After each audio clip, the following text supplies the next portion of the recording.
Oh, landmines and jellyfish. Welcome back to Knives, I guess. And you come here today to challenge me to a sharding contest?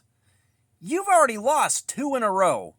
Do you think you have what it takes to take the king down? Alright, if you want a sharding contest it is. But remember, you come for the king, you better hit the king. But do me a favor and hit that like button or you're going to be born feet first. And this week we're carrying the Kaiser Bugai. So let's take a look at what we're holding because it'll bother you if I don't. And you know I love you. So first things first and most importantly, the pocket clip is tip up, which is the Lord's carry. We have got the greenish brownish micarta right here. Reversible pocket clip. We got a thumb hole. Let's flick the hole. 3.11 inches of 154 cm steel, and it is riding on bearings. Now that the preamble's out of the way, this is one that I have wanted for quite a while, ever since I saw it on YouTube for the first time, I think right after they dropped. It's one of those things too where it kept falling farther and farther down the list because I'd find new shinies and get distracted, but I believe I found this on sale somewhere and that's how it wound up in my hands. I don't remember exactly, it's been a few weeks, but, bear with me on that. But, this thing has definitely got a look that I really appreciate. One of the things that really grabbed my attention is what they're calling a hybrid Tonto / drop point grind. It just looks weird, and I like things that look weird. Yeah, you can kind of catch it in the light there. And, the handle shape's really funky. You got these hollow grind scallops right here on the back that look weird, and they feel kind of weird until you put it in your hand and really wrap your hand around it, and then they start feeling a lot nicer. And it feels like this is one of those things where form definitely follows function. The pocket clip is medium to strong. I'd give that about a 7 or so. I'm not too worried about that bending out of shape unless I really catch something hard. The detent on this is fairly solid. Like you can flick it open, a little bit of extra pressure, a little bit stronger than I like, but it works just fine. There is no centrifugal open. There's no centrifugal open on it. Believe me, I have tried. And I'd like to have a little bit less material right here, so I got access to the fuller right here, because that fuller makes for a more satisfying flick farther down the blade than a thumb hole this far up does. That's just me personally. I like a fuller flick farther down the blade than a thumb hole up here. That's just me.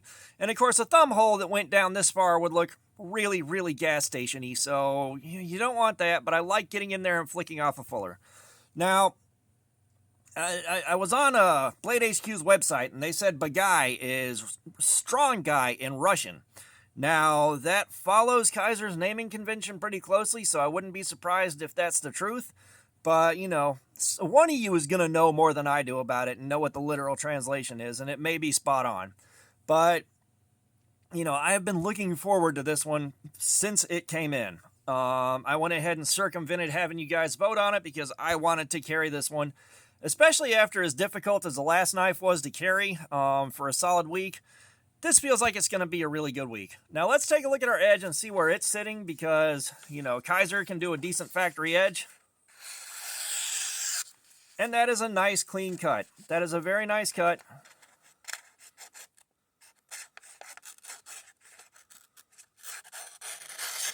Yeah, we got a small curly Q off of that. It can do those curly Qs really nicely. It's just barely fine enough to pull those off.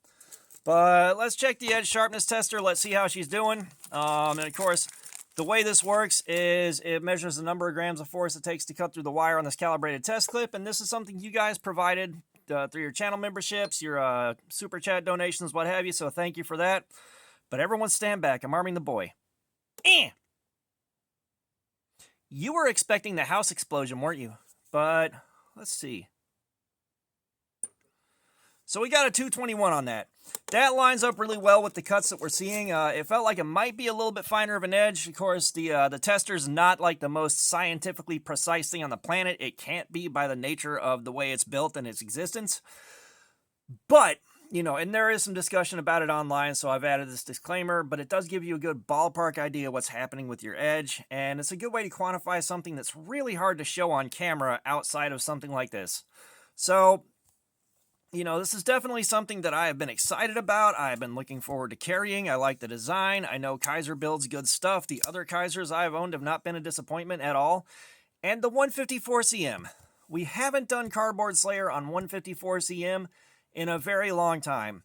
Like, I think when we did 154 cm, we were just looking at how long the live stream lasted, not how long we spent actually cutting on it. We didn't have the electronic edge tester. We weren't writing down our results. It was just, this live stream was 6 hours long. It's great because I was still feeling things out and getting things dialed in. So now we can test out our 154 cm and we have better data points to test it against. And we have more 154 cm in the wings waiting to go.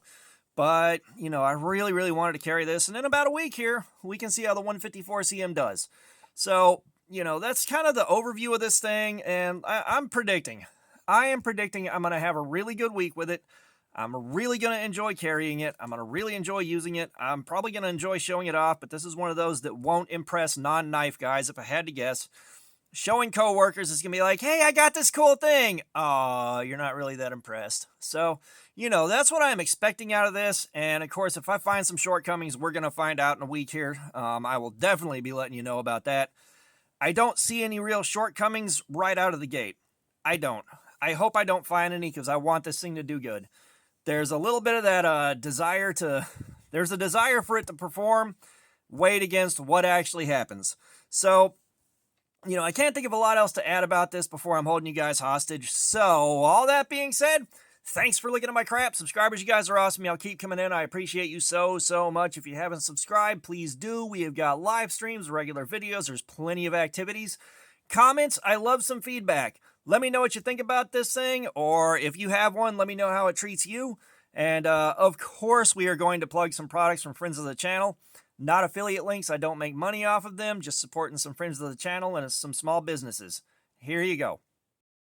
And as always, we are going to link up to Cutting Lacey CDC's Diamond Emulsion if you want to step your stropping game up, make it easier to sharpen your blades, and keep them sharp. Wonderful product. I use it myself on every single knife I sharpen now. And we are going to link up to Mad Yocco's Wax.